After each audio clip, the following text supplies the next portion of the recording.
लखनऊ से मिल रही है। पार्टी ज्वाइन करवाने से पहले बीजेपी की तैयारी। पार्टी ज्वाइनिंग से पहले नेताओं का बैकग्राउंड खंगालेगी बीजेपी, सूत्रों से जानकारी मिली है। 5 सदस्यीय स्क्रीनिंग कमेटी चेक करेगी बायोडाटा। नेताओं के आपराधिक इतिहास के बारे में कमेटी पता लगाएगी। जितेंद्र सिंह बबलू प्रकरण के बाद बीजेपी ने ये फैसला किया है। तो ये इस वक्त की बड़ी जानकारी आपको दे रहे हैं। अब बीजेपी में जो भी ज्वाइन करेगा, सदस्यता लेगा, उनका पहले बैकग्राउंड पता करा जाएगा। उसका आपराधिक कोई बैकग्राउंड तो नहीं है, इसकी जानकारी भी लगाई जाएगी। बाकायदा इसके लिए एक कमेटी भी बनाई जाएगी जो कि इस पर निगाह रखेगी। 5 सदस्यीय स्क्रीनिंग कमेटी होगी जो कि बायोडाटा पूरा चेक करेगी। क्या पृष्ठभूमि है पीछे की, आपराधिक गतिविधियों में संलिप्त तो नहीं है जो सदस्यता ग्रहण कर रहा है व्यक्ति। जितेंद्र सिंह बबलू प्रकरण के बाद बीजेपी ने फैसला किया है। आपको बता दें, हाल ही में जितेंद्र सिंह ने पार्टी की सदस्यता ग्रहण की थी, उसके बाद उन्हें निकाल दिया गया था जब रीता बहुगुणा जोशी ने ये कहा था कि उनका घर जलाने का आरोपी है वो, जिसके बाद स्वतंत्र सिंह ने ये फैसला लिया था कि जितेंद्र सिंह बबलू जो है उनको पार्टी से निकाल दिया जाएगा। तो सदस्यता कुछ ही समय पहले ली थी और उसके बाद अब से पार्टी ने फैसला किया है कि जो भी लोग पार्टी की सदस्यता लेना चाहेंगे या फिर सदस्यता लेते हैं तो ऐसे लोगों का पहले बैकग्राउंड पता किया जाए ताकि आगे भविष्य में ऐसी दिक्कत ना हो। तो ये फिलहाल बड़ी जानकारी आ रही है। 5 सदस्यीय स्क्रीनिंग कमेटी बायोडाटा चेक करेगी ताकि कोई भी आपराधिक इतिहास वाला व्यक्ति जो है वो ज्वाइन ना कर पाए पार्टी। ये एक बेहतर फैसला भी कहा जा सकता है। विशाल इस वक्त हमारे साथ ज्यादा जानकारी के साथ जुड़ चुके हैं। विशाल, जितेंद्र सिंह बबलू प्रकरण के बाद कह सकते हैं बीजेपी संभल गई है और बेहतर है कि कमेटी अब जब बना दी गई है पूरा बायोडाटा तैयार करके ही किसी को सदस्यता दी जाएगी। विपक्ष को भी मौका नहीं मिलेगा सवाल उठाने का। देखिए, बिल्कुल निश्चित तौर पर यूपी बीजेपी में जिस तरह से जितेंद्र सिंह बबलू ने ज्वाइन किया उसके बाद से तमाम तरह के सवाल खड़े होने लगे थे। यहाँ तक कि पार्टी की ही सांसद रीता बहुगुणा जोशी ने सीधे तौर पर उनके आपराधिक मामलों को लेकर आपत्ति दर्ज कराई थी और इसी के बाद फिलहाल जितेंद्र सिंह बबलू को पार्टी के बाहर का रास्ता दिखाया गया था। ऐसे में अब यूपी बीजेपी ने बाकायदा 5 सदस्यीय कमेटी जो है उसका गठन किया है।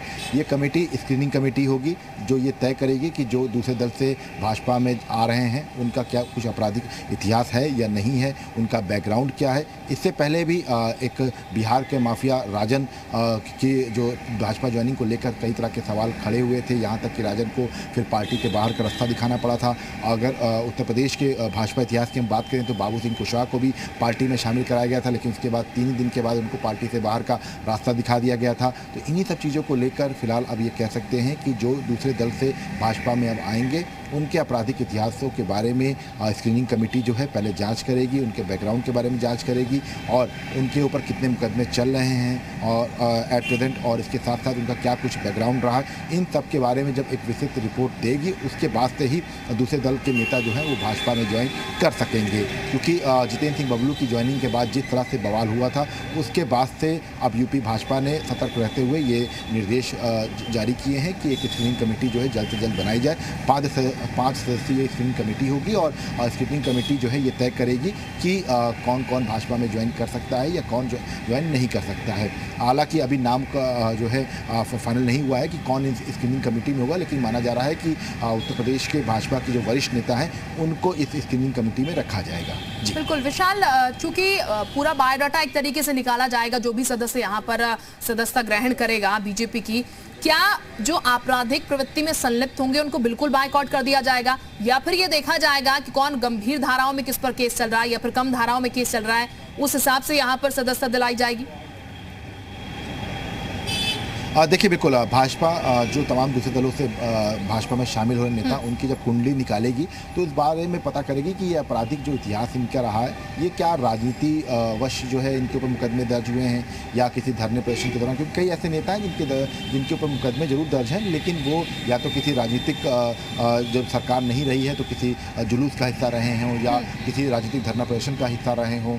तो ऐसे में इन सब चीज़ों के बारे में पूरा एक जो है सर्च किया जाएगा और सर्च के बाद बाकायदा एक पूरा प्रोफाइल बनाया जाएगा कि इस जो कैंडिडेट जो ज्वाइन कर रहा है बीजेपी में इसकी क्या कुछ बैकग्राउंड रही है, इसके साथ साथ इसका क्या कुछ पीछे का जो आपराधिक इतिहास रहा है। इन सब के बारे में जब पूरी तरह संतुष्ट हो जाएगा कमेटी उसके बाद ही इसकी ज्वाइनिंग जो है वो कराई जा सकेगी। मतलब साफ है कि अब किसी की भी ज्वाइनिंग होगी उससे पहले उत्तर प्रदेश में जो स्क्रीनिंग कमेटी है उसके बारे में पता करेगी, उसके बाद ही वो कोई भी व्यक्ति जो होगा वो ज्वाइन कर सकेगा भाजपा में।